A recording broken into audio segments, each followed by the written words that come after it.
यह वीडियो जरा गौर से सुनिएगा।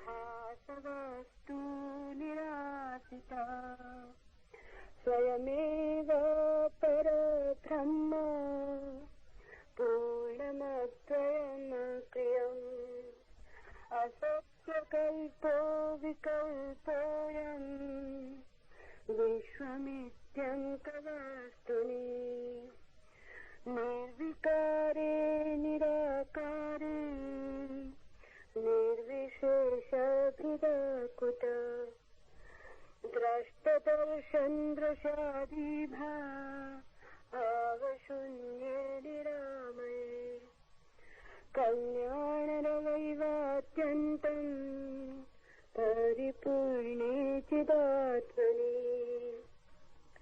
तेजसी तमो यत्र विलीनं भ्रान्तिकारणम् अद्वितीय परे तत्त्वे निर्विशेषभिदभूता एतत्के परे तत्त्वे भेदकर्ता कथं भवेत् सुषुप्तौ सुखमात्रायां भेदकेनावलोकितः।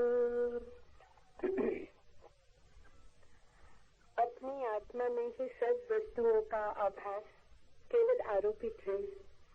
उसको दूर करने से स्वयं ही पूर्ण अद्वैत और क्रिया शून्य पर ब्रह्म बन सकता है। एक ही आत्मरूप वस्तु में ये जगत रूप जो विकल्प भेद जान पड़ता है वो लगभग झूठा है, क्योंकि निर्विकार निराकार और अव्यय रहित वस्तु में भेद कहाँ से आ जा सकता है।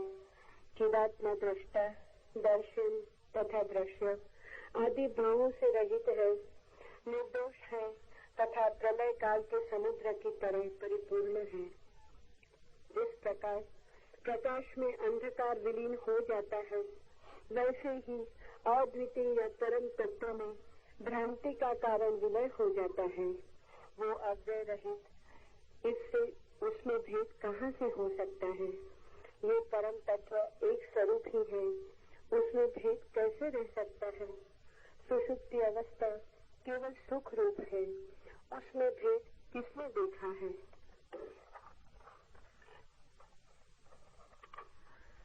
The appearance of things has only been imposed upon oneself. By eliminating it, the self becomes the absolute Brahman, who is the whole, one without a second and without action. The appearance of the self in the form of the world of divisions is false, because one that is without change, form and organs cannot have any divisions. The conscious self is free from the feeling of the observer, the observation and the observed. It is innocent and full like the sea of the ultimate flood, which destroys the whole existence. As darkness dissolves in light, so the cause of illusion dissolves in the Supreme, who is without a second.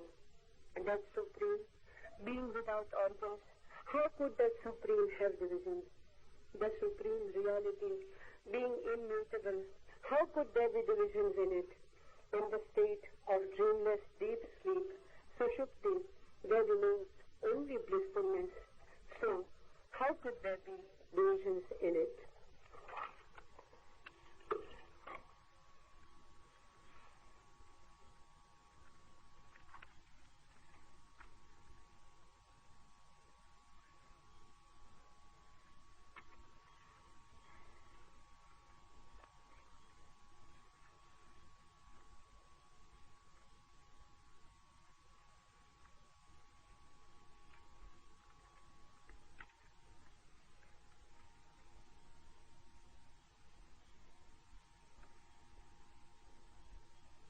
एक बहुत महत्वपूर्ण सवाल को इस सूत्र में उठाया गया है। निरंतर आदमी के मन में ये सवाल उठता रहा है, सदियों से, सनातन से, कि जिस संसार में हम उलझे हैं, जिस संसार में हम दुख और पीड़ा और संताप से घिर गए हैं, उससे मुक्ति कैसे हो? और ये संसार जिसमें हम घिर गए हैं वस्तुतः क्या है? ये अंधकार जिसमें हम डूब गए और खो गए हैं, इसका स्वरूप क्या है? क्योंकि बिना इसके स्वरूप को जाने इससे छूटने का कोई उपाय नहीं हो सकता। जिससे छूटना हो उसे ठीक से जान ही लेना पड़ेगा। अज्ञान में ही बंधन निर्मित होते हैं, तो अगर खोलना हो बंधनों को तो ज्ञान से ही उनकी गांठ खुल सकती है। ऐसा हुआ एक दिन कि बुद्ध सुबह सुबह अपने भिक्षुओं के बीच आए, तो हाथ में ले रखा था एक रुमाल रेशम का। चकित हुए भिक्षु, क्योंकि कभी वे कुछ भी लेकर हाथ में भिक्षुओं के बीच बोलने नहीं आते थे। फिर बैठ गए सामने और उस रुमाल पर उन्होंने एक गांठ बांधी, दूसरी गांठ बांधी, 5 गांठें बांधी, और फिर पूछा भिक्षुओं से कि ये रुमाल मैं लेकर आया था तब इसमें कोई गांठ न थी, अब इसमें 5 गांठें हैं। पूछता हूं तुमसे, ये रुमाल बदल गया या वही?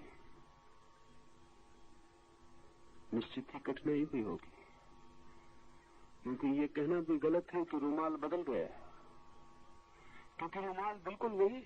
गांठ लगने से रुमाल के स्वभाव में रत्ती भर भी अंतर नहीं पड़ा। जितना था, जैसा था, वैसा ही है रुमाल अब भी। लेकिन ये कहना भी उचित नहीं है कि रुमाल बिल्कुल नहीं बदला, क्योंकि तब रुमाल खुला था, अब गांठों से घेरा है। इतनी बदलाहट जरूर हो गई। तो एक भिक्षु ने खड़े होकर कहा, बड़ा कठिन सवाल पूछते, रुमाल लगभग बदल गया है। इसे थोड़ा समझ लें, क्योंकि ये शब्द जल्दी ही इस सूत्र में आएगा और तब समझना जरूरी हो जाएगा। लगभग बदल गया है, बदला भी नहीं है और बदल भी गया है।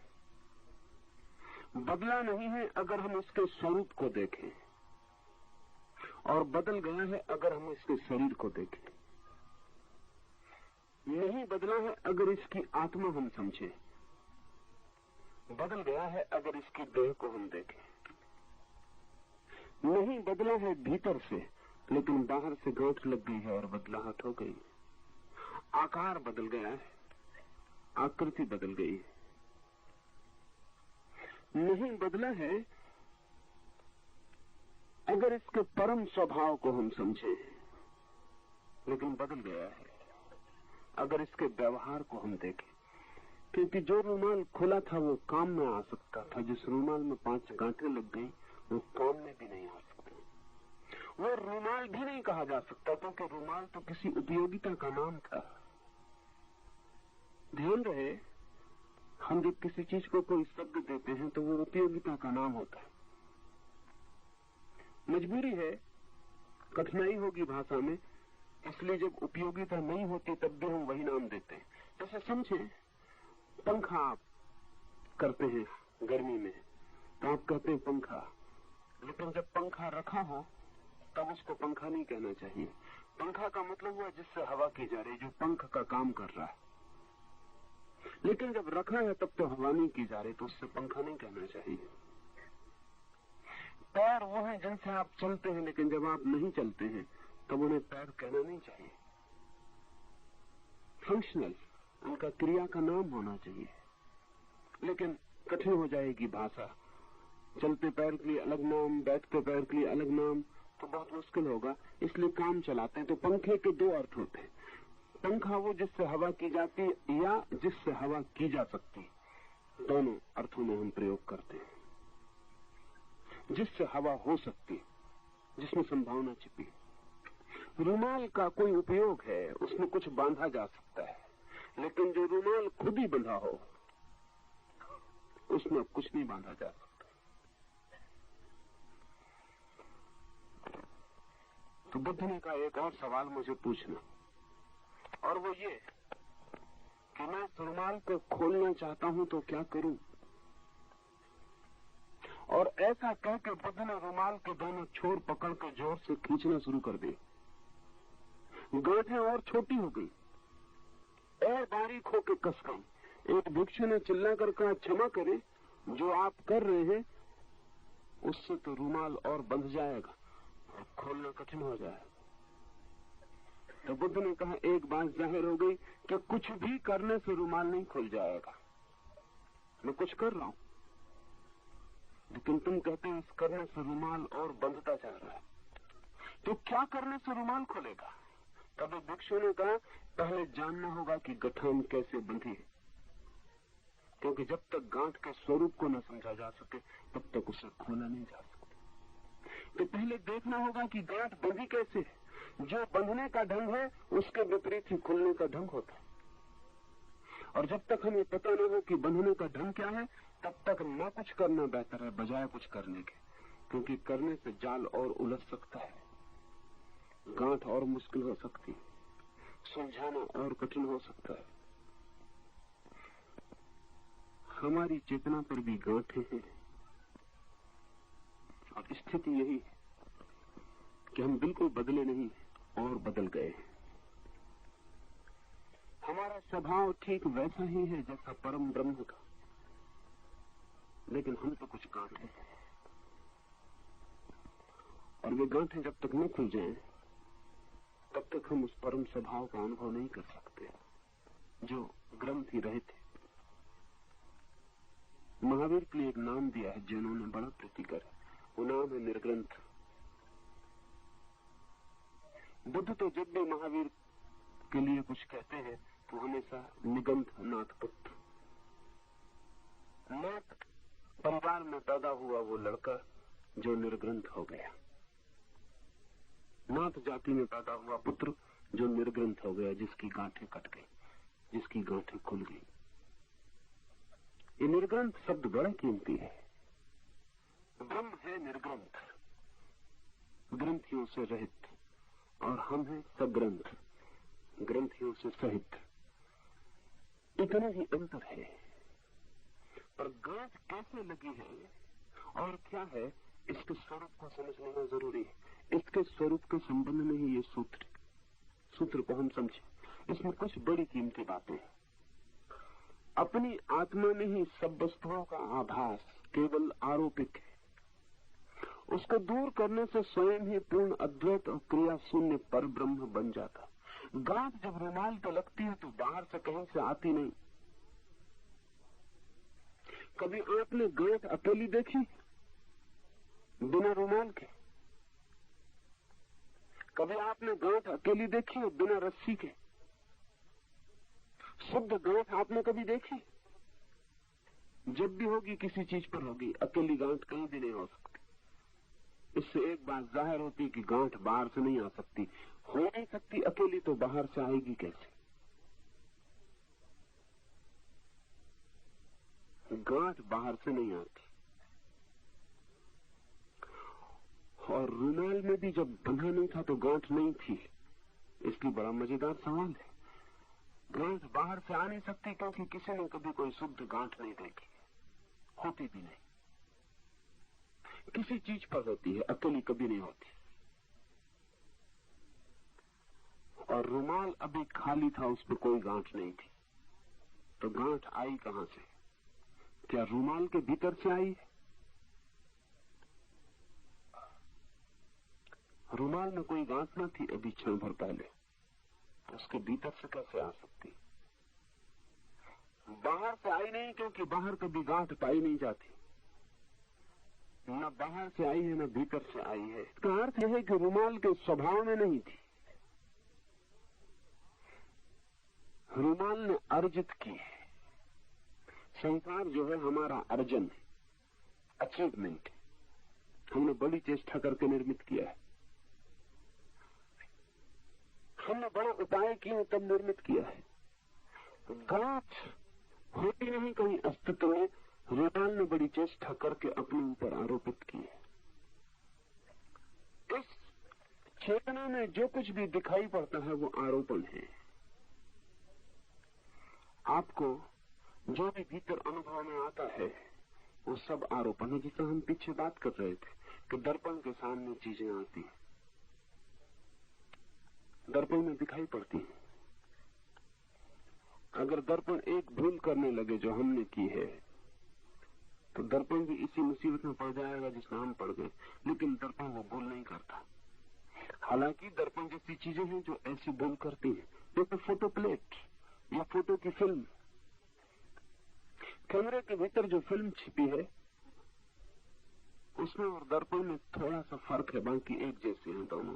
दर्पण में भी प्रतिबिंब बनता है, कैमरे की फिल्म में भी प्रतिबिंब बनता है, लेकिन दर्पण प्रतिबिंब को पकड़ता नहीं और फिल्म प्रतिबिंब को पकड़ लेती। इसलिए फिल्म पर जो भी प्रतिबिंब बना वो पकड़ जाता है और उसके पकड़ने के साथ ही फिल्म बेकार हो जाती। अब दूसरा प्रतिबिंब नहीं पकड़ा जा सकता, जगह भर गई।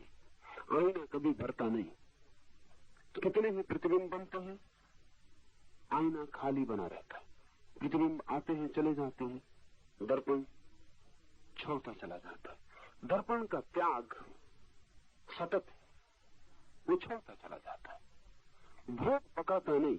आपका चेहरा दिखाई पड़ता है, दर्पण छोड़ देता है। आप हटे कि भूल गया, जैसे आप कभी सामने आए ही न हो।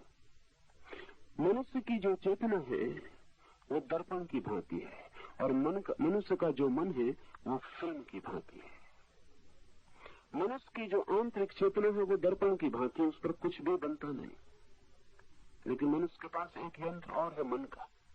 मन बिल्कुल फोटो प्लेट की तरह है, उसके जो भी बन जाता वो पकड़ जाता। सच तो ये है कि मन पर अगर न पकड़े तो मन की उपयोगिता ही नष्ट हो जाए। इसलिए हम कहते हैं अच्छी स्मृति कीमती चीज। शिक्षा, समाज सब अच्छी स्मृति पर टिका है। वो अच्छी स्मृति किसकी है? वो मन की है जो पकड़ता है। मन बिल्कुल ही एक यंत्र है, फोटो प्लेट की तरह है। वो फिल्म की तरह पकड़ता जाता, जो भी उसके सामने आता पकड़ लेता। जो काम का नहीं है वो भी पकड़ लेता, जो बेकाम का है वो भी पकड़ लेता, जो व्यर्थ कचरा है वो भी पकड़ लेता, जिसकी कोई जरूरत नहीं वो भी पकड़ लेता। फिल्म चुनाव नहीं कर सकती। आपने कैमरा एक्सपोर्ट किया तो वो चुनाव नहीं कर सकती कि क्या लें और क्या छोड़ दें। जो भी सामने पकड़ता है वो पकड़ जाता, जो भी सामने आ जाता है वो पकड़ जाता। तो मन आपका पकड़ता चला जाता है। आपको पता नहीं कि दिन भर में आप मन का कितना जाल इकट्ठा कर लेते।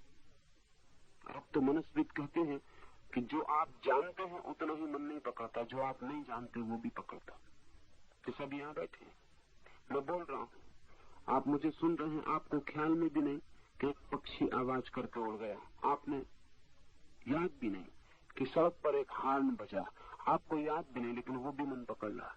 अगर आपसे कोई पूछे कि सुनते वक्त एक पक्षी उड़ा था, आप कहेंगे मुझे कुछ भी पता नहीं। लेकिन आपको बेहोश किया जाए, सम्मोहित किया जाए और फिर पूछा जाए, आप कहेंगे हाँ मुझे पता है, एक पक्षी भी उड़ा था, सड़क पर हॉर्न भी बजा था। इसको मनस्विद कहते हैं सबलिमिनल मेमोरी। मन के पीछे छिपा हुआ अर्ध चेतन मन है, वो पूरे समय पकड़ रहा है। जो आप नहीं जानते वो भी, आप रात सो रहे हैं तब भी आपका जो अर्ध चेतन मन है वो पकड़ रहा है, वो पकड़ता चला जा रहा है।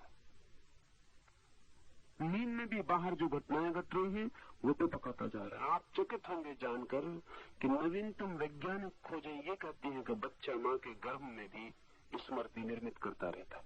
बाहर जो घटित हो रहा है वो पकड़ता जाता है। योग तो बहुत पुराने दिनों से ये मानता है कि मां पर जो घटनाएं घटती हैं उसके आसपास बच्चा उन्हें पकड़ लेता है और निर्मित होता है। लेकिन पश्चिम का विज्ञान अब इस बात को मानने के करीब आ रहा है और जिस जैसे समझ बढ़ती है बड़ी मुश्किल होती जाती है।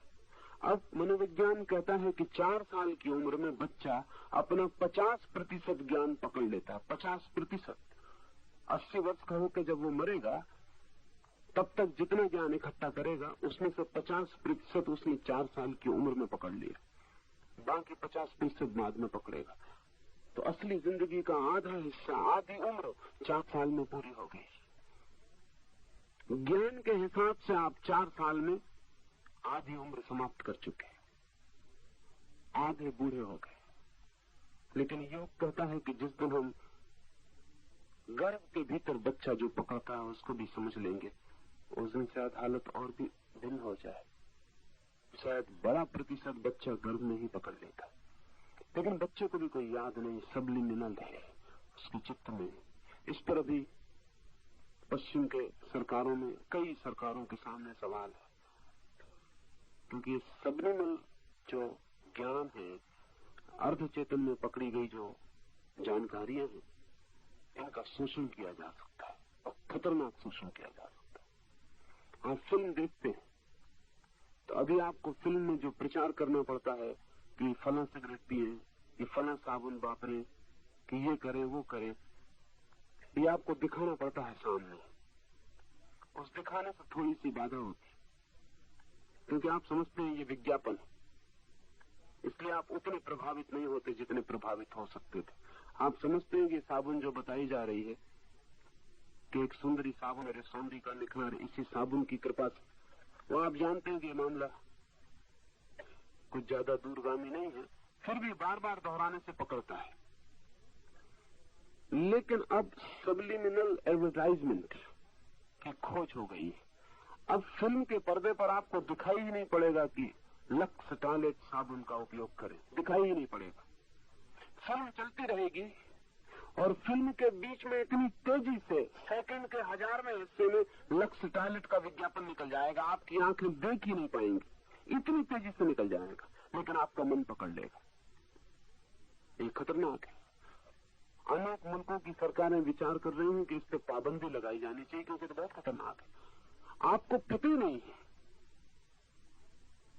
आप पढ़ भी नहीं पाए, आपको समझ में भी नहीं आया कि बीच में कोई बात घट गई। आप तो फिल्म देख रहे थे, 2 फिल्मों के बीच में, 2 चित्रों के बीच में बहुत झटके से एक विज्ञापन निकल गया। बहुत जांच पड़ताल से पता चला है कि 1000 में 1 आदमी को अंदाजा लगेगा कि कुछ गड़बड़ हुई, 1000 में कुछ बीच में हुआ, लेकिन वो भी पक्का नहीं पकड़ पाएगा। 999 को तो पता ही नहीं चलेगा, वो अपनी कुर्सी पे बैठे रहेंगे, लेकिन वो अर्धचेतन मन पकड़ लेगा। ये खतरनाक है। इसका मतलब है कि एक आदमी इलेक्शन में खड़ा हो और मुझे ही वोट दीजिए, ये बीच में चलता रहे और आप उसको वोट दे आएंगे और आपको कभी ख्याल में भी नहीं आएगा कि आप वोट क्यों दे आए। ये खतरनाक है। इसका तो कोई भी दुरुपयोग हो सकता है। तानाशाही सरकारें इसका बड़ा उपयोग कर सकते हैं, क्योंकि आप बिल्कुल ही शिकार हो सकते हैं। लेकिन मन पूरे वक्त पकड़ ही रहा है, सब पकड़ रहा है। लाखों सूचनाएं प्रतिक्षण पकड़ी जा रही, वो सब इकट्ठी हो रही। मन फोटोग्राफिक प्लेट की तरह या टेप रिकॉर्ड का टेप की तरह वो सब चीजें इकट्ठी करता जा रहा है। और एक आदमी के मन में कोई 7 करोड़ सेल है और एक सेल करोड़ों सूचनाएं इकट्ठी कर सकता है। इस पृथ्वी पर जितने पुस्तकालय हैं, अगर जिंदगी लंबी मिले तो एक आदमी सबको कंठस्थ कर सकता है। जिंदगी लंबी का सवाल, मन की दिक्कत नहीं। मन के पास फिल्म काफी लंबी, लेकिन जिंदगी छोटी पड़ जाती।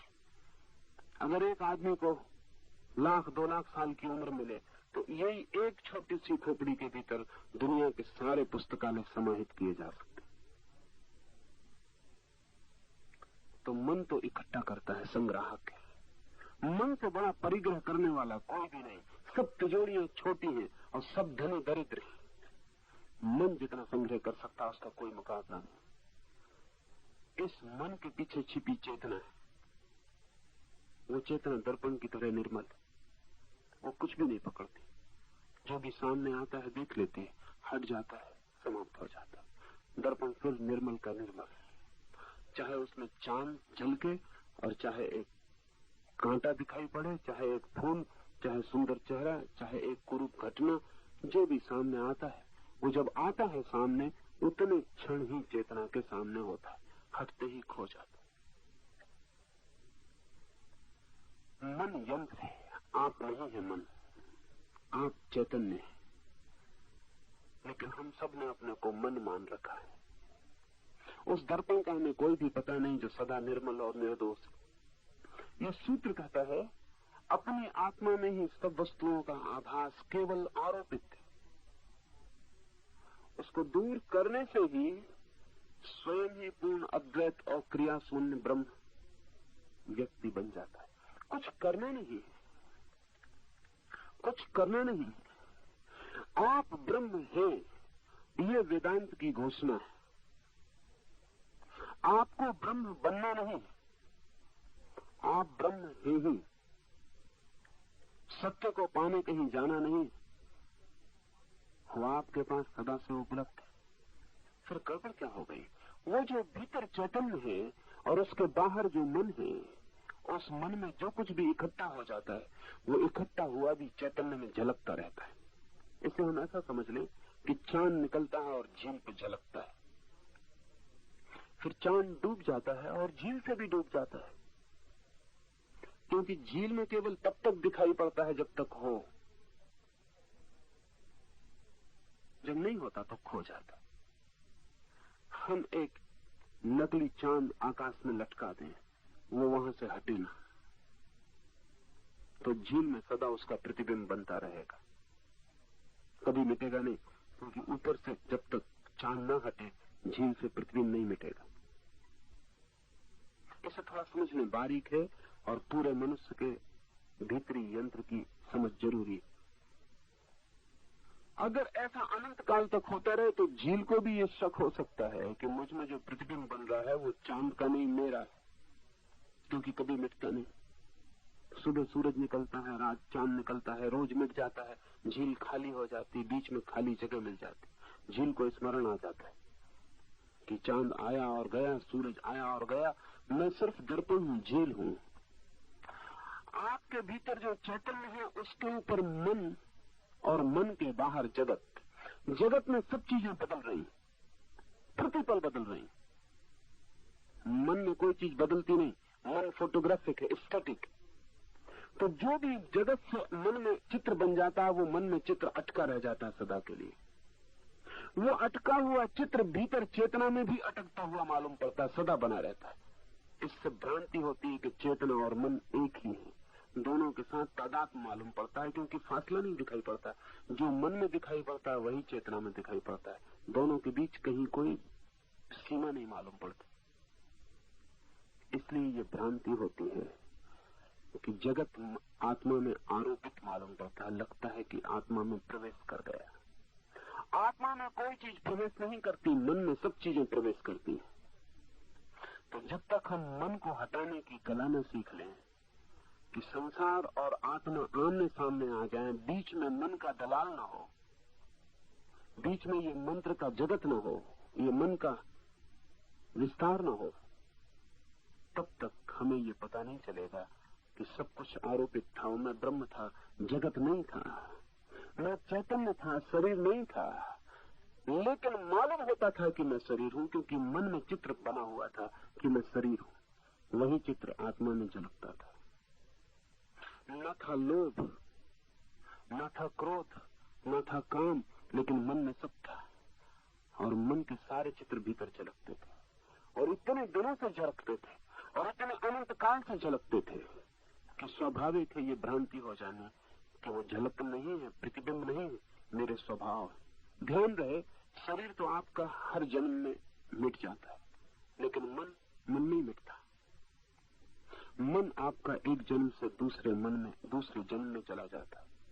जब आप मरते हैं तो शरीर छूटता है, मन नहीं छूटता। मन तो तब छूटता है जब आप मुक्त होते हैं। मृत्यु की भी सामर्थ्य मन को अंत करने की नहीं।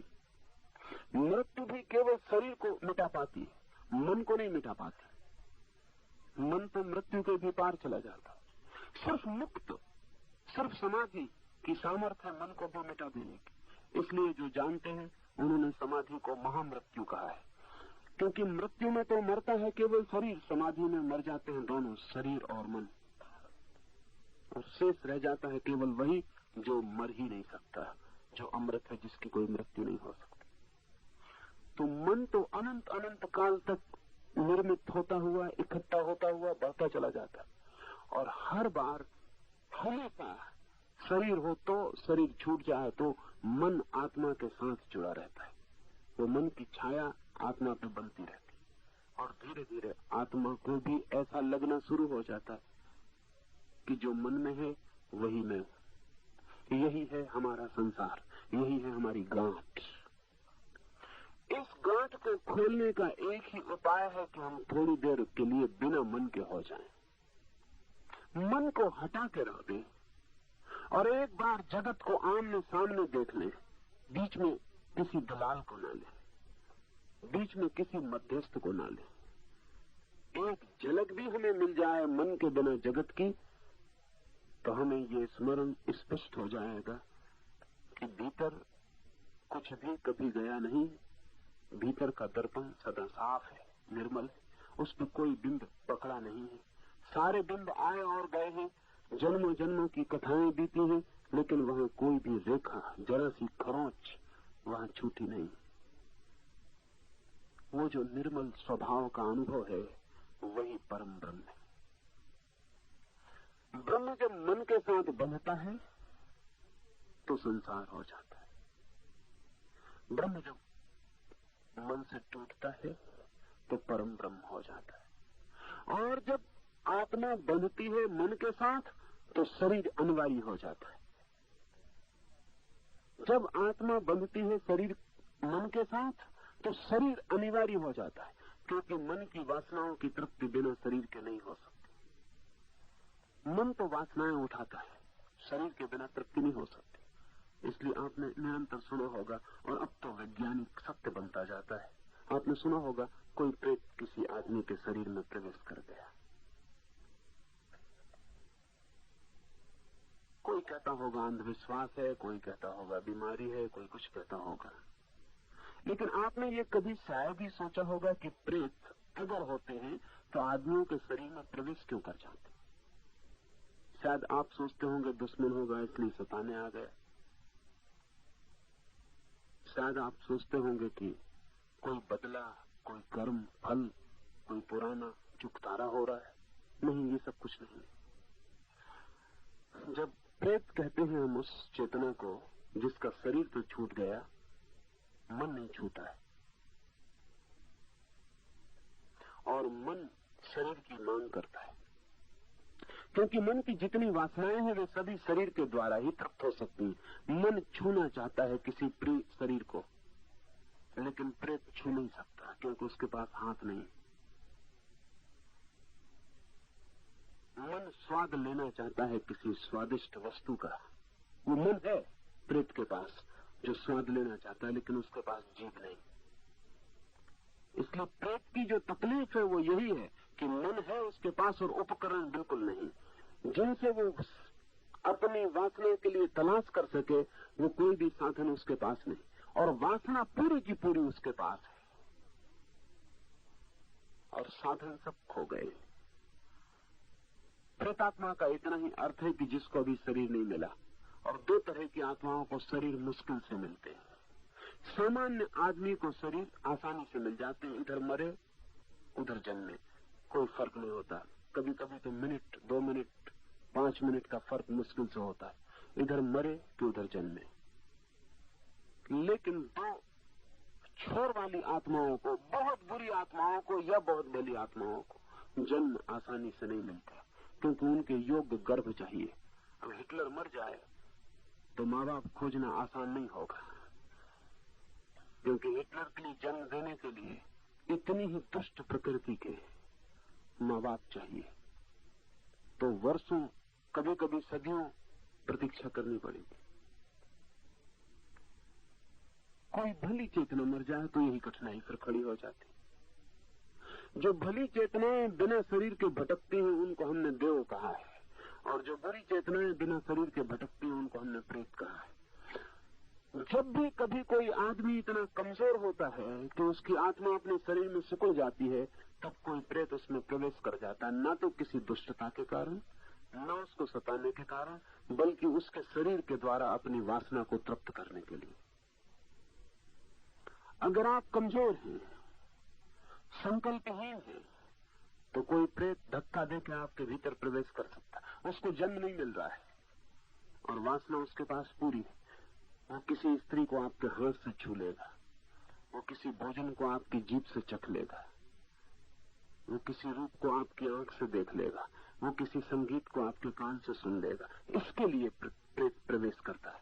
किसी को सताने का कोई सवाल नहीं।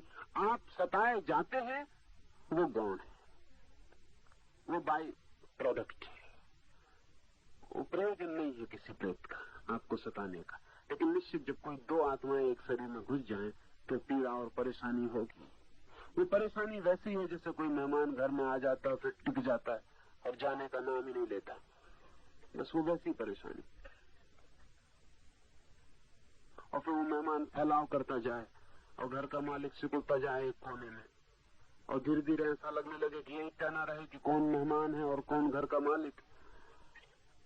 और मेहमान अकड़ बढ़ती जाए उसकी, क्योंकि मालिक उसकी सेवा करे, मेहमान समझ के अतिथि देवता है, उसकी सेवा करे। धीरे धीरे मेहमान को भ्रम होने लगे कि मैं मालिक हूं, और एक दिन वो अपने मेजमान को कह दे कि क्षमा करो अब जाओ, भी बहुत दिन हो गए। ठीक वैसी स्थिति पीड़ा की पैदा हो जाती। मन शरीर की मांग करता है तत्काल, मरते ही, इसलिए दूसरा जन्म हो जाता है। आत्मा मन से जुड़ी है, मन से शरीर जुड़ा है। दो तरह की साधनाएं, एक तो साधना है कि शरीर को मन से तोड़ो, जिसको अक्सर हम तपश्चर्या कहते हैं। वो साधना है शरीर को मन से तोड़ो, वो तपश्चर्या है, लंबी यात्रा है और बहुत कठिन और परिणाम संदिग्ध है। दूसरी साधना है मन को चेतना से तोड़ो, जिसको हम वेदांत कहते हैं, ज्ञान कहते हैं। अगर नाम ठीक देने हो तो नाम ऐसे दे सकते हैं, शरीर से मन को तोड़ो, इसका नाम योग, और मन को आत्मा से तोड़ो, इसका नाम सांख्य। बस ये दो निष्ठाएं। सांख्य का अर्थ है मात्र ज्ञान पर्याप्त है और कुछ करना नहीं, और योग का अर्थ है बहुत कुछ करना पड़ेगा तभी कुछ हो सकेगा। ये सूत्र सांख्य का है, ये सूत्र ज्ञान का है। ये कहता है अपनी आत्मा में ही सब वस्तुओं का आभास केवल आरोपित, ऐसा जान लेने से स्वयं ही पूर्ण अद्वैत परम ब्रह्म व्यक्ति बन जाता है, कुछ और करना नहीं। एक आत्मा एक वस्तु में यह जगत रूप जो विकल्प भेद जान पड़ता है वह लगभग झूठा है। इसलिए मैं कह रहा था, उस भिक्षु ने बुद्ध को कहा कि लगभग रूमाल बदल गया है। इस सूत्र कहता है कि ये जो सारा जगत दिखाई पड़ता है भेद का, ये लगभग झूठा है, क्योंकि निर्विकार, निराकार और अवयव रहित वस्तु में भेद कहां कैसे हो सकते हैं। लगभग झूठा, ये बड़ी कीमती दार्शनिक धारणा है और थोड़ा समझ लेना जरूरी, क्योंकि लगभग झूठे का मतलब क्या होगा। कोई चीज झूठी हो सकती, समझ में आती, लगभग झूठी का क्या मतलब होता है। कोई चीज सच सत्य है, समझ में आती, कोई कहे लगभग सच, क्या मतलब होगा। वो लगभग तो सब गड़बड़ कर देता है। जैसे आप किसी से कहें कि मुझे आपसे लगभग प्रेम है, सब गड़बड़ कर देता है। प्रेम हो तो कह दो कि है, न हो तो कह दो नहीं है। लगभग प्रेम क्या है, इसको प्रेम कहें अप्रेम कहें। कहें कि फला आदमी लगभग साधु है, क्या मतलब होगा। ये शब्द कीमती है और भारतीय चिंतना में बड़ा मूल्यवान है, और एक नई कैटेगरी, एक चिंतन का नया तल भारत ने निर्मित किया है। सारे जगत के चिंतन में दो विचार कोटियां हैं, सत्य की और असत्य की। भारतीय चिंतना में तीन विचार कोटियां हैं, सत्य की, असत्य की और लगभग की, बीच की तीसरी।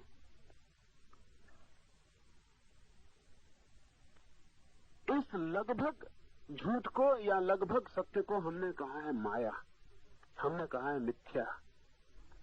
तो हमने 3 शब्द निर्मित किए, सत्य, असत्य, मिथ्या। मिथ्या क्या है? आमतौर से लोग समझते हैं कि मिथ्या का अर्थ असत्य। नहीं, मिथ्या का अर्थ असत्य नहीं होता। मिथ्या का अर्थ होता है सत्य और असत्य के बीच में। सत्य और असत्य के बीच में अर्थ हुआ कि जो असत्य है लेकिन सत्य जैसा भासता है।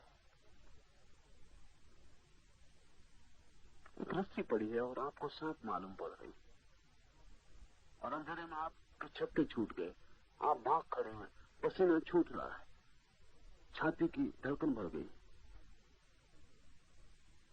और किसी ने कहा कि नाहक परेशान हो रहे हैं, इलाज ठंडे ले और चले जाएं, सांप वगैरह नहीं, रस्सी पड़ी। देखा प्रकाश में रस्सी, तो जो सांप दिखाई पड़ा था उसे क्या कहिएगा? सत्य तो वो नहीं था, असत्य भी नहीं कह सकते, क्योंकि उसने काम तो सत्य जैसा किया था। भाग खड़े हुए थे आप, वैसे जैसे सच्चे सांप से भागते। पसीना आ गया था और पसीना बिल्कुल सच था और झूठे सांप से आया था। छाती की धड़कन बढ़ गई थी और डर लगा था कि कोई हृदय का दौरा तो नहीं पड़ जाएगा। पड़ भी सकता था और आप मर भी सकते थे। बड़ी कठिनाई ये है कि जो सांप था ही नहीं, उससे असली दौरा कैसे पड़ गया। लेकिन जो सांप है ही नहीं, उससे असली हृदय का दौरा पड़ सकता है। इसका मतलब कि भारतीय चिंतन उस सांप को बिल्कुल असत्य कहने को तैयार नहीं। सत्य तो है ही नहीं, क्योंकि खोज पर पता चलता है कि वहां रस्सी पड़ी, और असत्य भी नहीं है क्योंकि परिणाम सत्य जैसे हो जाते। इसे भारत कहता लगभग असत्य या लगभग सत्य, मिथ्या, माया। एक तीसरी बीच की कैटेगरी। अंग्रेजी में इसके लिए अनुवाद करना मुश्किल है, दूसरी भाषाओं में इसके लिए शब्द खोजना मुश्किल हो जाता है, और जो भी अनुवाद होते हैं वो असत्य का अर्थ रखते हैं, मिथ्या का नहीं। मिथ्या बिल्कुल शुद्ध भारतीय शब्द है। मिथ्या का अर्थ ख्याल में ले लें, जो नहीं है लेकिन है जैसा मालूम पड़ता है, और ऐसी चीजें हैं जो नहीं है और है जैसी मालूम पड़ती है। इसलिए भारत कहता है उनके लिए एक अलग कैटेगरी, एक अलग कोटि निर्मित करना जरूरी है। ये जो मिथ्या जगत है, ये जगत जो है, उसको अनेक बार आपने सुना होगा कि वेदांत कहता है मिथ्या है, उपनिषद कहते हैं मिथ्या है, शंकर निरंतर सुबह से सांझ तक कहते रहते हैं मिथ्या है। तो हम सोचते हैं कि ये लोग कहते हैं जगत झूठ है। नहीं कहते, झूठ नहीं कह रहे हैं, वो ये कह रहे हैं कि जैसे रस्सी में सांप दिख जाए। जो ये जगत है वो दिखाई नहीं पड़ रहा है, और जो दिखाई पड़ रहा है वो ये है नहीं।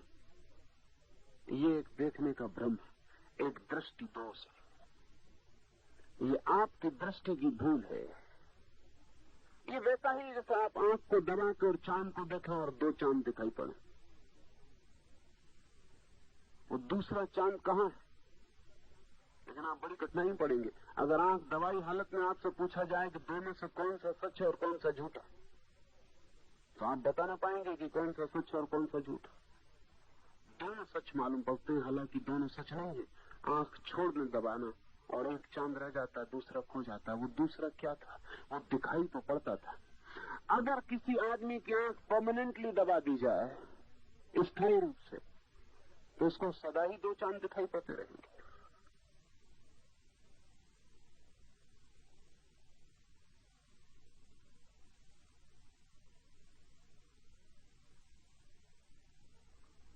हमारी जो दृष्टि है वो मन के अनुभवों, मन के चित्रों, मन के संग्रह से दबी हुई है पूरे समय। तो जो भी हम देखते हैं मन हमें दिखाता है। थोड़ा ऐसा समझ लें कि आप किसी ऐसे देश के निवासी हैं जहां सांप होता ही नहीं, आपने कभी सांप नहीं देखा, सांप का कोई चित्र नहीं देखा, सांप का कोई नाम नहीं जानते, क्या आप रस्सी में सांप देख सकते हैं? ये संभव नहीं। कैसे देखिएगा? सांप का कोई अनुभव ही ना हो तो रस्सी पड़ी रहे तो आपको सांप कैसे दिखाई पड़ सकता है? उसे सांप दिखाई पड़ता है क्योंकि मन के पास सांप का संस्कार है, चित्र। मन ने सांप देखा है, चित्र में देखा है, असलियत में देखा है, मदारी के पास देखा है, कहीं सांप देखा है। वो चित्र मन में, वो आपकी आंख में पीछे छिपा है। रस्सी पड़ी है सामने, अचानक अंधेरे में रस्सी कई चीजें पैदा कर देती है। अंधेरा भय पैदा कर देता है, एक भय के साथ ही सांप को देखकर भी जो भय पैदा हुआ था कि कहीं काट ना ले, वो संयुक्त हो जाता है। फिर सांप में जिस तरह की लहरें थी, ठीक वैसी लहरें रस्सी में मालूम पड़ती। भय, सांप का भय, रस्सी की लहरों की समानता, आपके भीतर का मन का सांप रस्सी पे आरोपित हो जाता है। आप भाग खड़े होते, रस्सी को पता ही नहीं कि क्या हो गया। आप किसको देख के भाग गए हैं, क्यों भाग गए हैं। ऐसा हुआ मेरे साथ बहुत वर्ष पहले। रात 3 बजे उठकर एक रास्ते पर घूमता था। सुनसान रात होती, रास्ता बांसों के झुरमुट में दबा था। थोड़ा सा हिस्सा खुला था, बाकी हिस्सा दबा था। तो एक कोने से मैं सीधा दौड़ता हुआ जाता था और दूसरे कोने से उल्टा दौड़ता हुआ वापस लौटता था, बीच की तरफ। वो कोई घंटे भर में वहां व्यायाम कर लेता था, 3 से 4। एक दिन बड़ी मुश्किल हो गई, मैं उल्टा लौट रहा था। तो जब तक मैं झुरमुट के नीचे छाया में था, कोई सज्जन, कोई दूध वाला अपने खाली डब्बे लिए दूध लेने कहीं जाता होगा, वो उधर से आ रहा होगा। फिर अचानक जैसे मैं झुरमुट की छाया के बाहर आया, चांद की रात थी, उस आदमी ने अचानक मुझे देखा होगा। क्षण भर पहले तक मैं दिखाई नहीं पड़ रहा था, फिर अचानक और उल्टा आता हुआ। उल्टे तो भूत प्रेत आते। उसने दोनों डब्बे छोड़ के पटकार, वो भागा। उसके भागने से मुझे लगा कि पता नहीं इसे क्या हो गया। मुझे क्या पता कि मुझसे भयभीत होगा। मैं उसके पीछे भागा, तब तो उसने प्राण छोड़ दिए। मैं जितनी तेजी से उसके तरफ गया कि इसको क्या हो गया, मामला क्या है। मैं उससे कहा कि रुको, बात क्या है। इतनी तेज दौड़ मैंने नहीं देखी। फिर मुझे कुछ ख्याल आया कि मालूम मैं अकेला यहां हूं, मुझे देख के डर गया हूं। पास की एक होटल का आदमी भी जाग गया इस शोरगुल को सुन के, डब्बों के गिरने को। तो उसको मैंने जाके कहा कि पता नहीं क्या हुआ। उसने कहा कि पता क्यों पूछ रहे हैं आप, मुझे पता है कि आप यहाँ उल्टे चलते हैं, तो मैं डर जाता हूँ। तो वो नया आदमी होगा। मैंने कहा ये डब्बे रख लो, शायद सुबह आए। वो अब तक नहीं लौटा। जब भी मैं उस होटल के पास से फिर भी गुजरा हूं, कभी मैंने पूछा वो आदमी आया, वो आदमी आया ही नहीं। अब कोई उपाय नहीं उस आदमी को बताने का कि जो उसने देखा वो लगभग झूठ। कोई प्रेत था नहीं वहां, उसने देख लिया, लेकिन उसके लिए वो बिल्कुल सच था। नहीं तो इतना देर तक भागा नहीं रहता। हमारे भीतर मन है, उसका कोई अनुभव आरोपित हो गया होगा। हम जो देख रहे हैं वो वही नहीं है जो है, हम वो देख रहे हैं जो हमारी आंख में दिखा रही। तो हमारी आंख आरोपण कर रही है प्रतिपल, और हम न मालूम क्या क्या देख रहे हैं जो वहां नहीं है जगत में। ये पूरा जगत हमारी ही आंखों का फैलाव है। हम जो देखते हैं वो हमारा ही डाला हुआ है। पहले हम डालते हैं और फिर हम देख लेते हैं।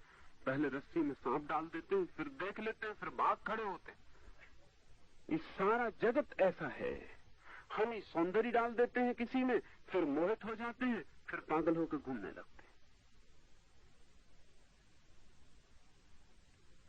उपनिषद के ऋषि कहते हैं कि ये सारा जगत जो आदमी का देखा हुआ है लगभग झूठा है। लगभग कह के बड़ी मीठी बात कही है।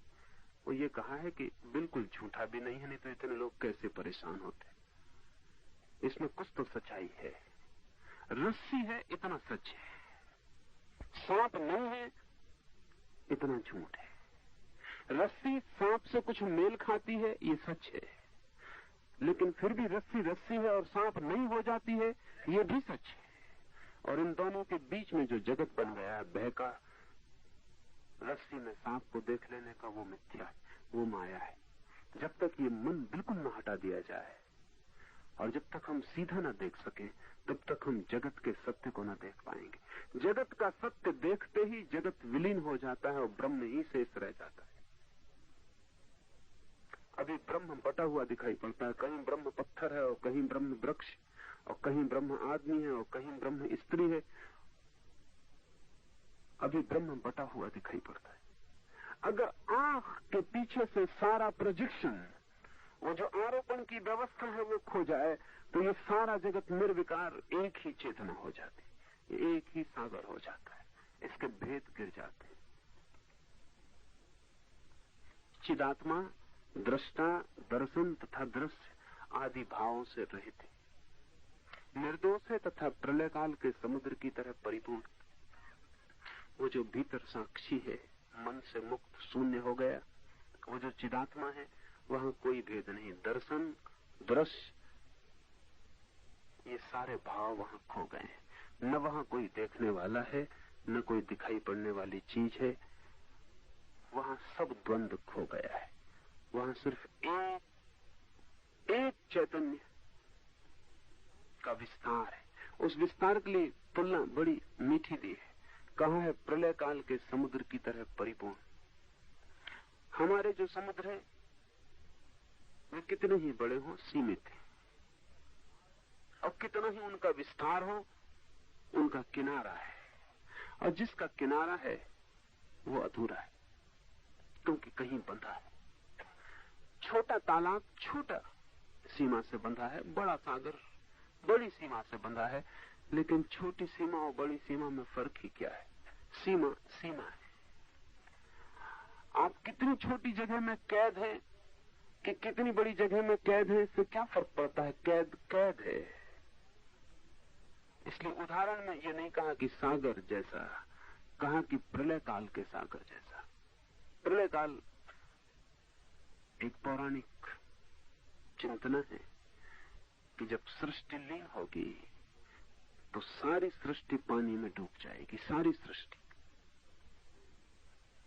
कहीं भी कोई रत्ती भर जगह न बचेगी जो डूब न गई हो।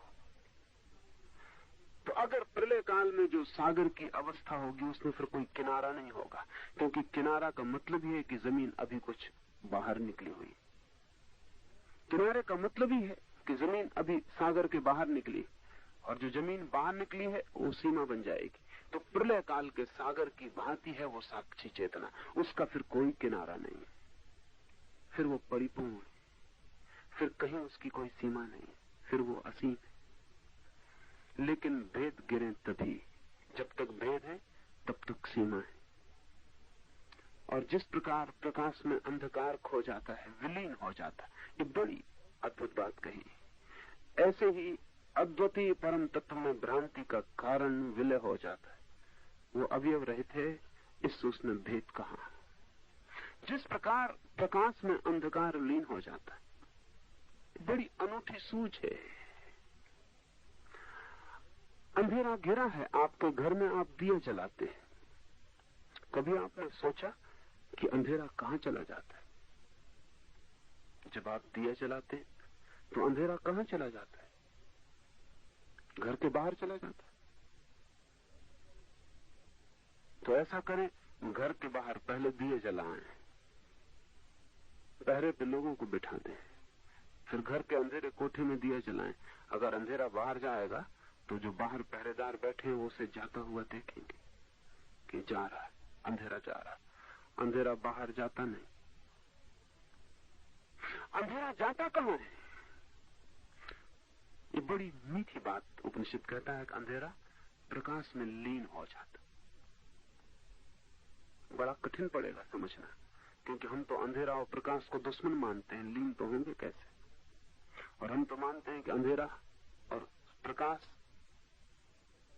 ये शत्रु, इनमें संघर्ष, द्वंद्व। और हम तो अंधेरे को छोड़ के प्रकाश को पकड़ना चाहते हैं। तो हमें ये मानना बड़ा कठिन होगा कि अंधेरा प्रकाश में लीन हो जाता है। हमें तो डर लगेगा कि अगर अंधेरा प्रकाश में लीन हो गया तो सारा प्रकाश अंधेरा हो जाएगा। जैसे सफेद कपड़े पर काली स्याही लीन हो जाए तो क्या होगा? मतलब ये नहीं होगा कि काली स्याही सफेद कपड़े में लीन होगी, मतलब ये होगा कि सफेद कपड़ा काली स्याही में लीन हो जाएगा। देखें करके, काली स्याही को सफेद कपड़े में लीन करके देखें, तब आपको पता चलेगा कि सफेद कपड़ा खो गया, काली स्याही नहीं खोई। अंधेरा प्रकाश में लीन हो जाता है तो बड़ी बातें निकलती हैं इससे। एक, कि प्रकाश और अंधकार में कोई शत्रुता नहीं। अर्थ हुआ कि संसार और मोक्ष में कोई शत्रुता नहीं, और संसार मोक्ष में लीन हो जाता है। अर्थ हुआ कि मिथ्या में और सत्य में कोई विरोध नहीं है, मिथ्या सत्य में लीन हो जाता है।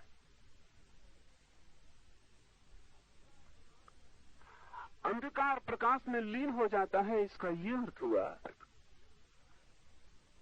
कि अंधकार जैसे प्रतीक्षा ही कर रहा है कि प्रकाश हो और लीन हो जाए।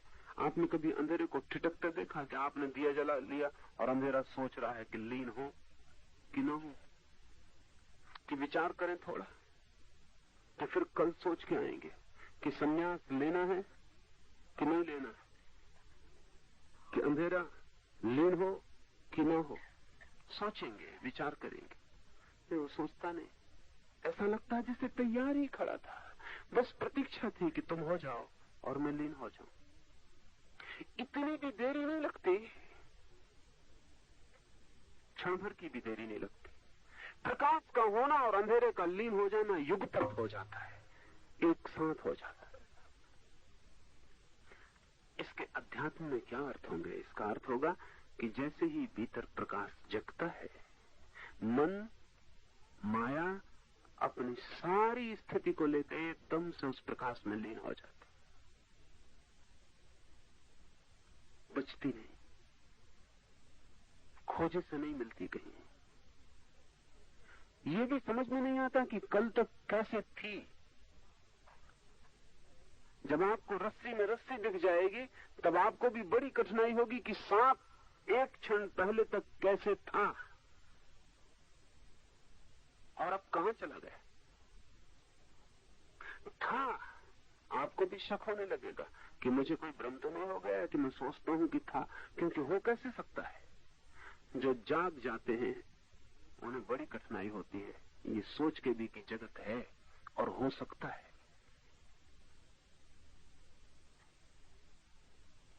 आज ही सुबह मैं किसी से बात कर रहा था, एक सन्यासिनी आई हुई थी और वो कह रही थी कि कब छुटकारा होगा इससे, दुख से, चिंता से। कभी कभी लगता है हो गया और फिर वापस इसी दुख में खड़े हो जाते। तो मैंने उससे कहा कि मेरी भी कठिनाई है, मेरी समझ में ये आना धीरे धीरे मुश्किल होता चला गया है कि दुख हो कैसे जाता है,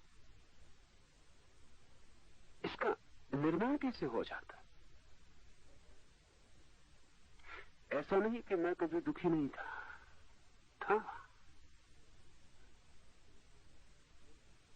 लेकिन अब मुझे वैसी ही तकलीफ होने लगी जैसे कभी दूर बहुत अतीत में रस्सी में सांप देखा हो और अब ख्याल करें और मुश्किल हो जाए समझना कि रस्सी थी, सांप दिखाई कैसे पड़ गया था।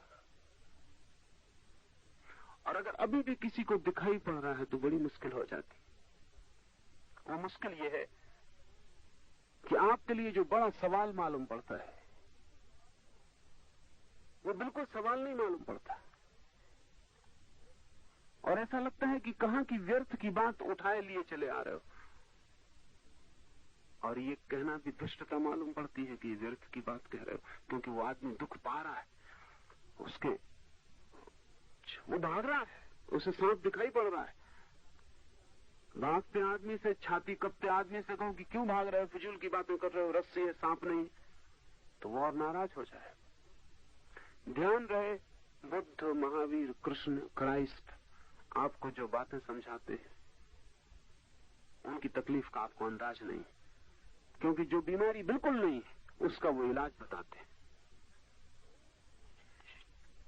है ही नहीं बीमारी, मगर बीमार कपा जा रहा है, बीमार कह रहा प्राण निकले जा रहे हैं। तो मेडिकल साइंस में एक नाम है प्लेसबो, ऐसी दवाई को जो लगभग दवाई, प्लेसबो कहते हैं। प्लेसबो का मतलब वो दवाई है नहीं, तो ऐसी बीमारी में काम करते हैं जो बीमारी होती नहीं, लगभग बीमारी में लगभग दवाई। वो काम करती, शक्कर की गोली, होम्योपैथी करीब करीब प्लेसबो है, कोई दवाई ववाई है नहीं, मगर बीमारी कहां है, इसलिए काम करती। कोई अड़चन नहीं, दवाई की जरूरत भी कहां है। असली बीमारी हो तो असली दवाई की जरूरत है। 100 में 90 बीमारियां नकली, आम बीमारियां भी, और नकली बीमारी में असली दवाई देना खतरनाक है, क्योंकि उससे दवाई के दुष्परिणाम होंगे। लेकिन ये जो अध्यात्म की बीमारी है, ये जो दुख और संताप की बीमारी है, ये जो संसार की बीमारी है, तो 100% झूठी है। मगर 100% झूठी कहना ठीक नहीं। बुद्ध कहें, शंकर कहें 100% झूठी है तो अपनी तरफ से ठीक कहते हैं, लेकिन ये जो अरब अरब जन उस बीमारी से ग्रस्त हैं, इन पर दया करके उनको कहना पड़ता है लगभग, राजी करना पड़ता है, आपको धीरे धीरे फुसलाना पड़ता है कि ये दवाई लेके देखो, वो दवाई लेके देखो, ये मंत्र पढ़ो, ये जप करो, ऐसा करो, वैसा करो। शायद दवाई लेते लेते बीमारी भूल जाए, या दवाई लेते लेते इतने परेशान हो जाएं दवाई से कि कहें कि दवाई भी फेंकते हैं और बीमारी भी फेंकते हैं। अब या ऐसा हो जाए दवाई लेते लेते कि कहें कि बहुत हो गए, जन्म जन्म दवाई लेते, अब नहीं लेते, अब बीमारी को स्वीकार करते हैं। कुछ भी ऐसा हो जाए तो आप पाएंगे कि बीमारी थी नहीं, जिससे लड़ रहे थे वो शत्रु था नहीं, लगभग था, सिर्फ मालूम पड़ता था, सिर्फ प्रतीत होता था कि है। इसलिए सभी धर्मों ने झूठे उपाय विकसित किए, और बुद्ध, महावीर और कृष्ण और क्राइस्ट से बड़ी झूठ बोलने वाले आदमी खोजना मुश्किल है। उसका कारण ये नहीं कि वो लोग झूठ बोलने वाले लोग हैं, उनसे ज्यादा सच्चे आदमी कभी नहीं हुए, लेकिन आपकी सारी बीमारियां झूठी हैं, और इन्हीं झूठे बीमारों के बीच चिकित्सा करने का जिनको काम पड़ता है, वो जानते हैं कि उन्हें क्या करना है। जो बड़े बड़े दर्शन शास्त्र निर्मित किए हैं इन ज्ञानियों ने, वो सब झूठ है। झूठ का मतलब लगभग झूठ है, वो सिर्फ आपकी बीमारी को काटने के लिए उपाय है। जैसे आप भाग खड़े हुए रस्सी को देख के और सांप मानते, और मैं लाख आपसे कहूं कि सांप नहीं रस्सी है, और मैं कह रहा हूं आप कहेंगे आपकी बात का भरोसा कैसे करें, क्या पता आपको अनुभव हो भी ना हो, या हो भी किसी और रस्सी का हो, किसी और सांप का हो, इसका ही हो, क्या पता। तो समझाने की बजाय उचित है कि मैं आपको एक ताबीज बांध दूं, है रस्सी नहीं है, सांप ही है, मगर लो ये ताबीज, इस ताबीज के मुकाबले दुनिया का कोई सांप नहीं टिकता, ये ज्यादा कारगर होगा, बजाय समझाने के कि नहीं रस्सी है, सांप नहीं है, रस्सी है। ये ताबीज बांधो, वहां सांप है नहीं, यहां भी कोई ताबीज नहीं है।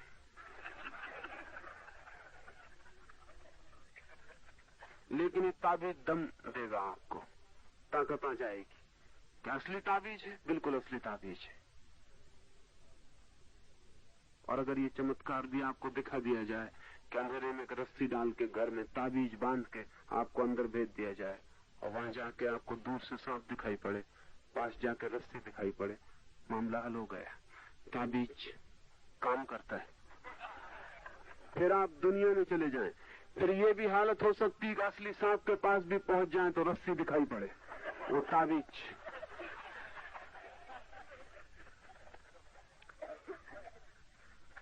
आदमी का मन भास पैदा कर रहा है, वे भास आरोपित है। ये सारे भास भी उस परम सत्य में लीन हो जाते हैं। जैसे ही साक्षी का अनुभव होता है, सारा संसार जो भी फैलाव था वो सिमट जाता है और साक्षी में लीन हो जाता है, सीमा रहित, तट रहित सागर में। यह परम तत्व एक स्वरूप ही है, उसमें कोई भेद नहीं हो सकता है। सुसुप्ति अवस्था केवल सुख रूप है, उसमें भेद कब किसने देखा? ये आखिरी बात इस सूत्र में समझ लें। सुसुप्ति अवस्था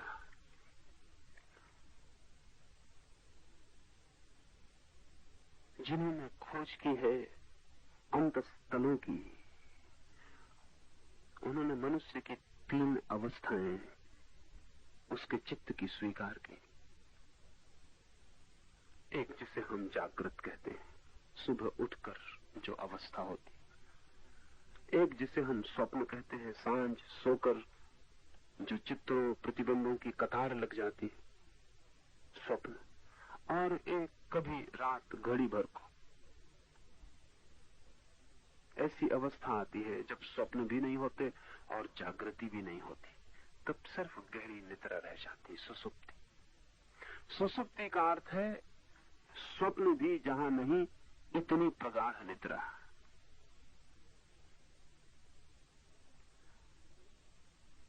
उपनिषद मानते हैं, नहीं कहना चाहिए जानते हैं,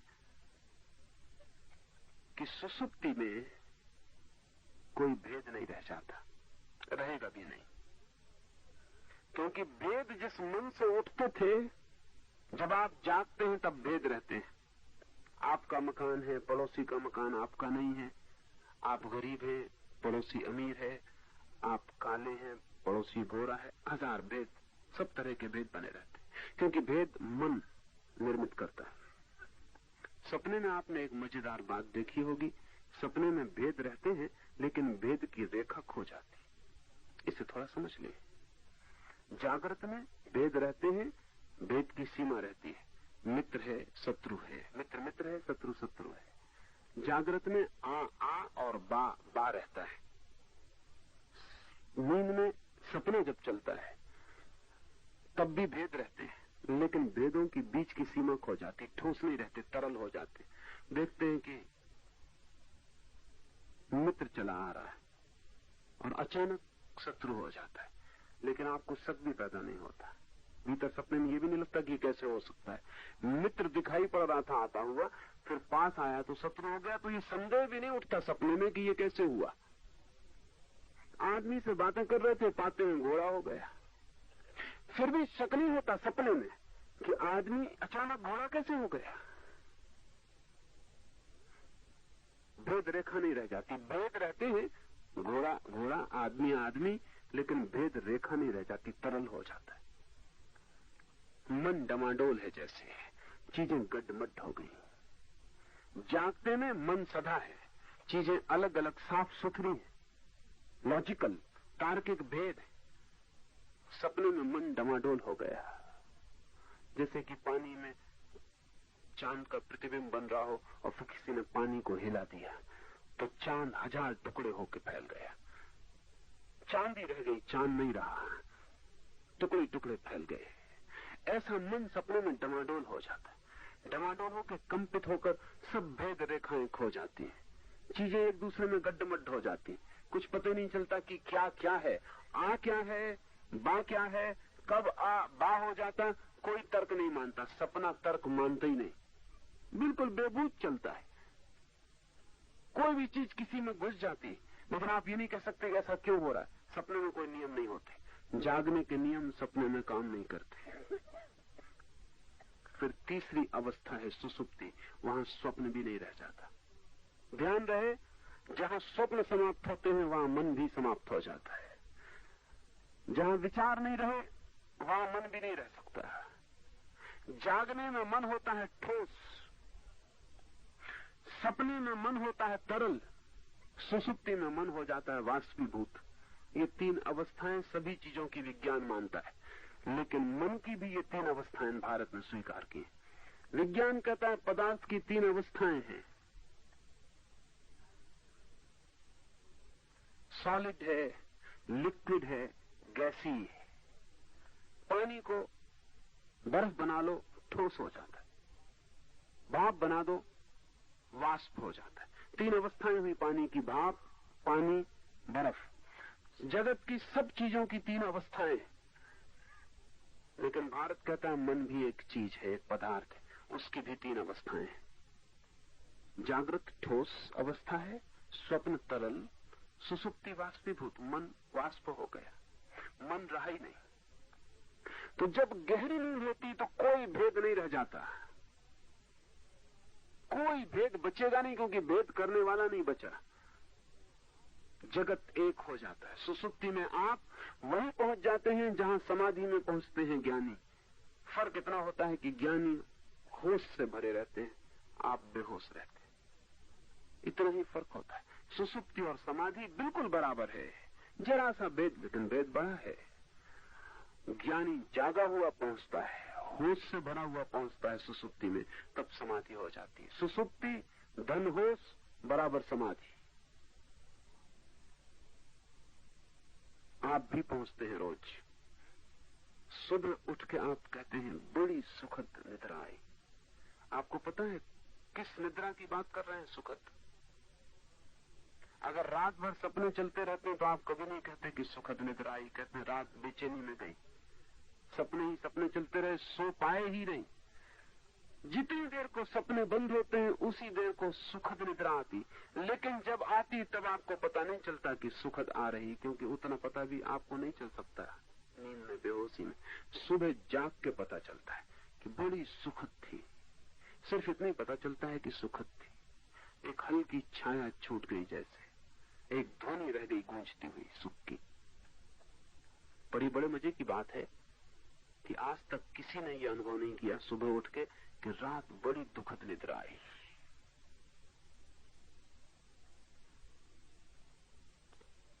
कभी कभी अनुभव किया कि कोई कहे सपने आए हों तो वो निद्रा थी नहीं, सुसुप्ति आई ही नहीं। आज तक मनुष्य जाति के इतिहास में एक आदमी ने सुबह उठ के ये नहीं कहा है कि रात नींद बड़ी गहरी थी, बड़ा दुख पाया। कहा ही नहीं, ये हुआ ही नहीं है, कहेगा भी कोई कैसे? सुखद निद्रा सुख रूप है, वहां दुख होते ही नहीं। इसलिए उस सुख को हम सुख भी नहीं कहते, उसको आनंद कहते, क्योंकि सुख का तो विपरीत दुख होता है, आनंद के विपरीत कुछ भी नहीं होता। इसलिए सुसुप्ति आनंद है, एक ही भाव रह जाता, आनंद का कोई भेद नहीं रह जाता। तो जैसा सुसुप्ति एक रूप है, ऐसे ही वो साक्षी का अनुभव भी एक रूप है, फिर आनंद ही रह जाता है। और जैसे प्रलय का सागर भरा हो, सीमा रहित, तटहीन, कोई किनारा नहीं, ऐसा सुख, ऐसा आनंद, और एक, कोई भेद नहीं।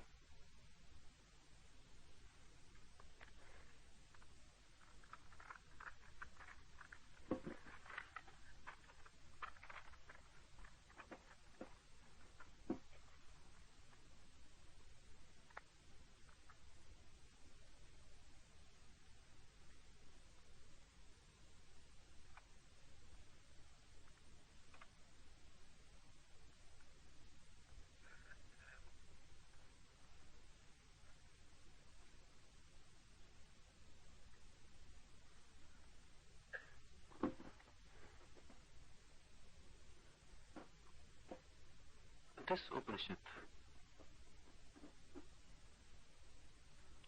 is basically against mind. And not only this Upanishad, Upanishadic teaching as such is against mind.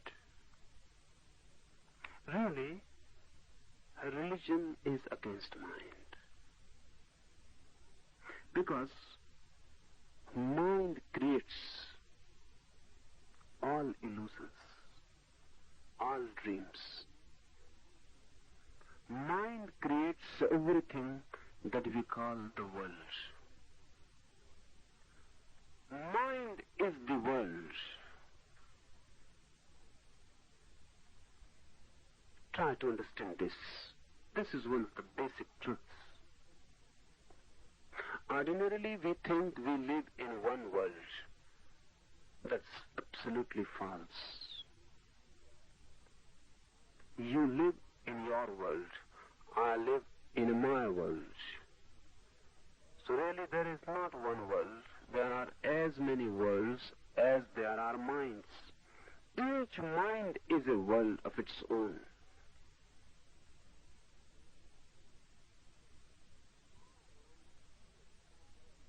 My mind creates my world. Your mind creates your world. The poet lives in his own world. A scientist never passes through that world, can never pass. A scientist and a poet may be neighbors, but they are poles apart. A scientist passes through a garden. He looks at a flower, but the flower is never seen. He looks at the structure of the flower, not at the flower. The flower of the poet, he can never see it. When a scientist looks at a flower, it is a chemical phenomenon.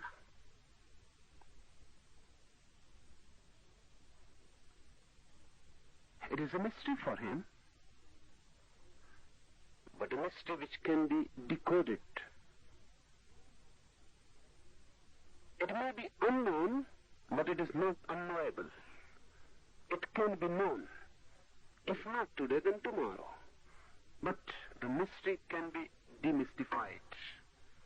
Reason can penetrate into its structure and know what this flower is and how it flowers. The material structure, the atomic structure, can be known, can be penetrated. So the flower is never a mystery for a scientist, in the sense it is a mystery for a poet. When a poet passes through this garden and looks at the same flower, this is not the same flower. Note this. The same flower is looked at by two minds, one of scientific attitude, another of poetic attitude. The flower is same, but not the same. Because the scientist is thinking of a different flower. Chemical, electrical, material, structure. He is thinking of atoms. He is thinking how this flower happens to be. What is its mechanism? How it happens. The poet is not concerned at all with atoms, with matter, with molecules, with mechanism, with structure. No. The poet is concerned with beauty. The scientist is never aware of the beauty. The poet is aware of a certain mystery which he calls beauty. And this mystery is not the same. This mystery to a poet means it can never be decoded. If it can be decoded, then it is not a mystery. To him, mystery means something which will remain unknowable, not unknown. Unknown can become known. Potentially, there is no difficulty to make it known. Unknowable means which cannot be made known. Never. For a poet, a flower will remain a mystery forever. That mysteriousness is its beauty. And beauty has no structure. Beauty has no molecules, no atoms, no mechanism.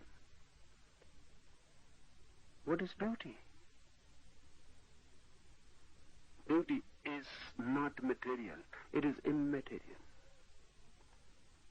Really, the poet is not looking at it. He is feeling it.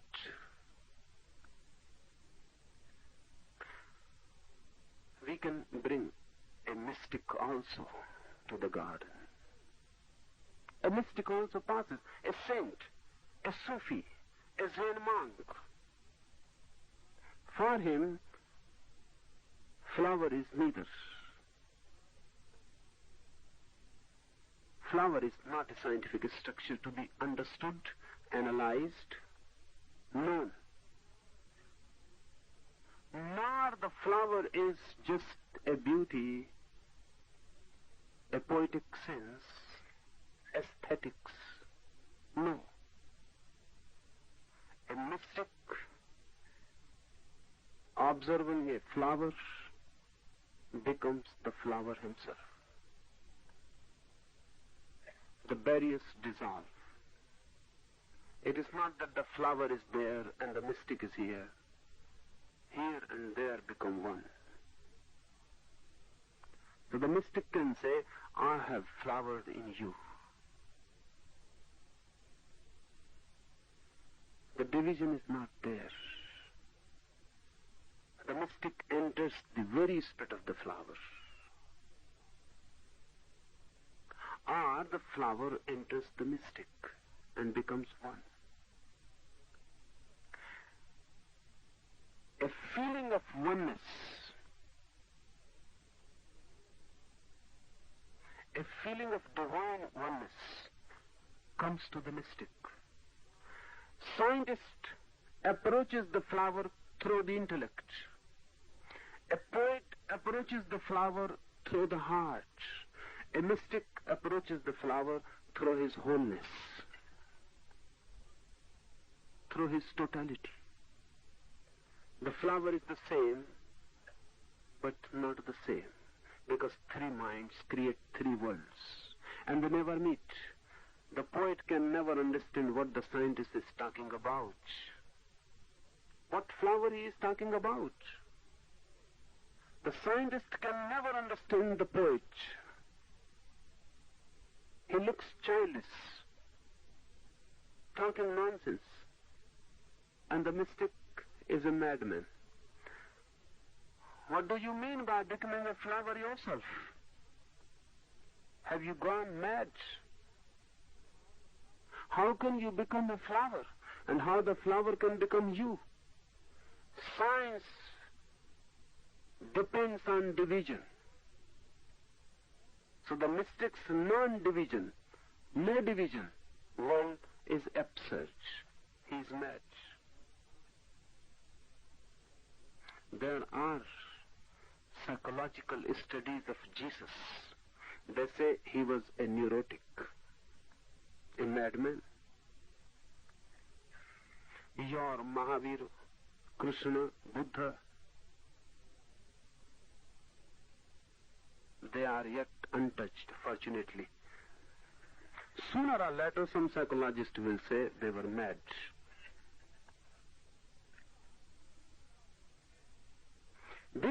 Not because they were mad, but the approaches are different. They are talking of different worlds, different languages. They cannot meet, they cannot communicate. It is difficult to communicate poetry into scientific language. It is difficult to communicate science into a poetic language. If you create poetry out of science, the very scientificness is missed. If you try to translate poetry into scientific language, the beauty disappears. They cannot be translated. That's why Indian scriptures have been translated many, many times, yet they remain untranslated. They cannot be translated. They all are written in poetry. That is the problem. If you write a certain thing in poetry, it cannot be translated. Prose can be translated, because prose basically is rational. Poetry cannot be translated. It is the world of the irrational. Feelings become more important. Emotions become more important.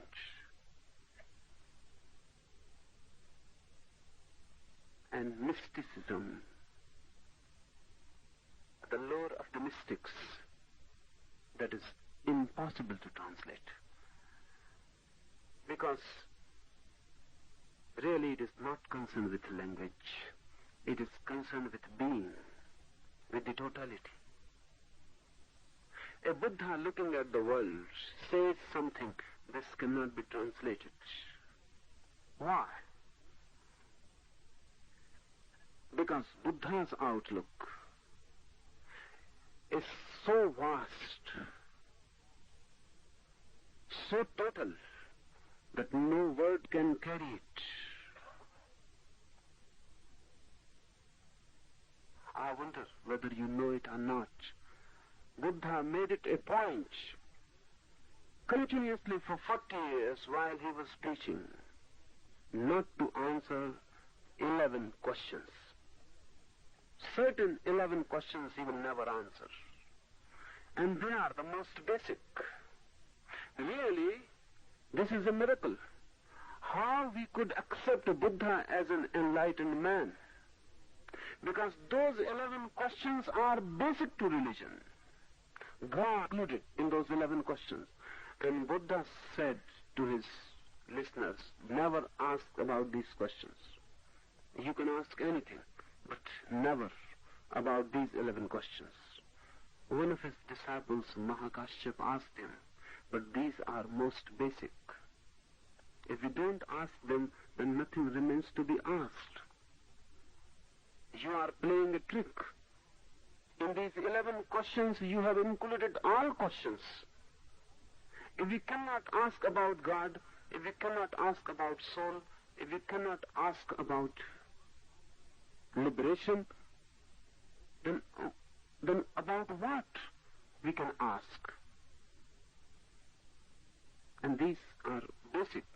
So please don't make it a point not to answer them. Buddha said, because they are basic. That's why I'm not going to answer them. They are so total that language cannot convey them. And if I convey anything, that will be erroneous. So don't ask them. But I am not denying you to know them. I will give you methods. Through those methods, you will be able to know them. But I am not going to answer them. Really, religion has no answers. Religion has only methods. Those methods give you certain perspectives, certain situations from where you can look and penetrate into problems. But religion has no answers. Every mind, each mind is a world unto itself. That's why there is so much conflict. No one understands another. You may live with your wife for 40 years, 50 years. But have you observed the fact that you cannot understand each other's language? The husband says something. The wife immediately understands something else. 40, 50 years they are living together. What is the problem? They have not yet been able to understand each other's terms and definitions. It is difficult. They have two minds. Each mind has its own world. And whatsoever penetrates into this world takes its shape and color. The husband has his own words. Whatsoever he says, it means something in his pattern of thinking. When this penetrates in his wife's world, it becomes something else. They never meet. You can meet only when you are silent. When you are talking, you cannot meet. That's why love is silent. When you love someone, you don't talk. You are just present to each other. Talking ceases. So remember, when two lovers begin to talk, know well, love has ceased to be.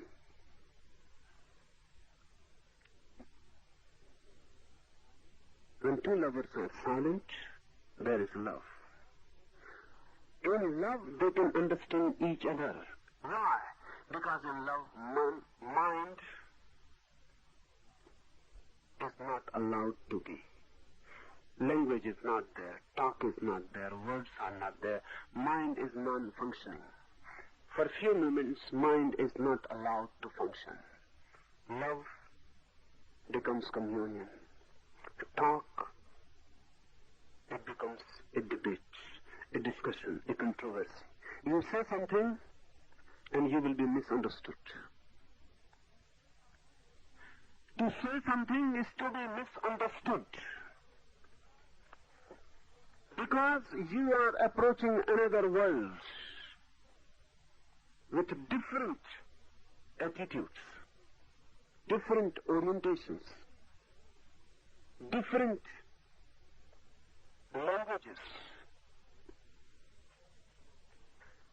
There is not one world.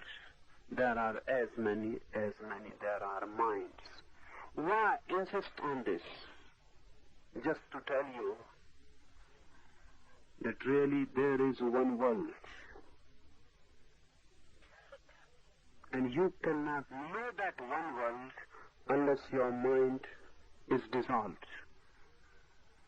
If you go on clinging to your mind, you go on creating your own world. You go on projecting your own world. When mind is no more, you face the oneness, the undivided, undifferentiated existence. That existence is bliss.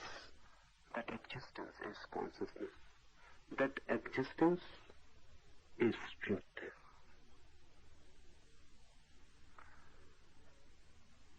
Anywhere you move towards religion, you move towards no mind.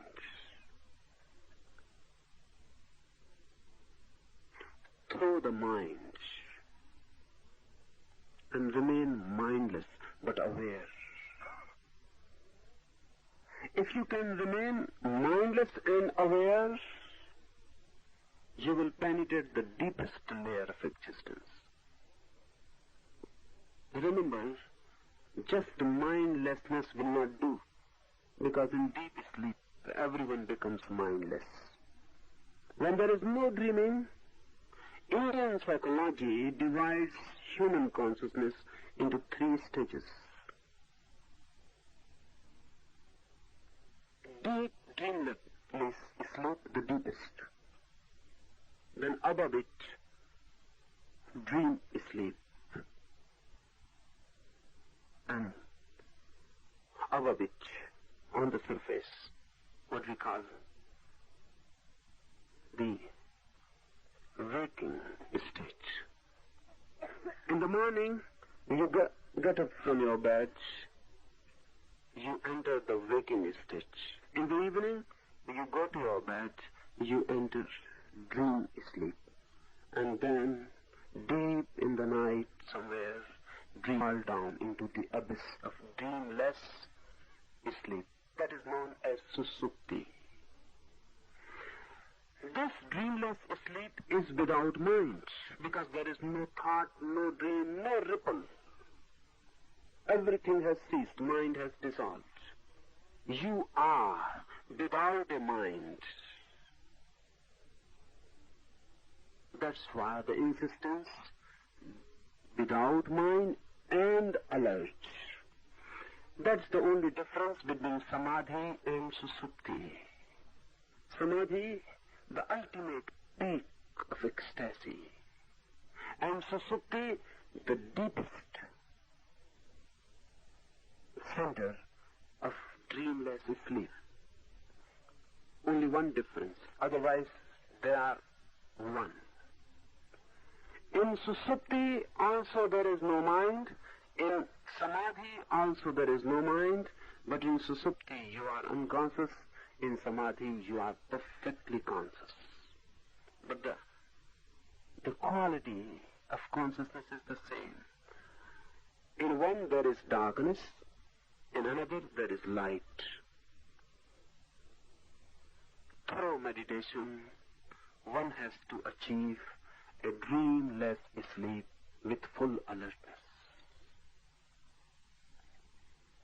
Once this happens, the drop falls into the ocean and becomes the ocean.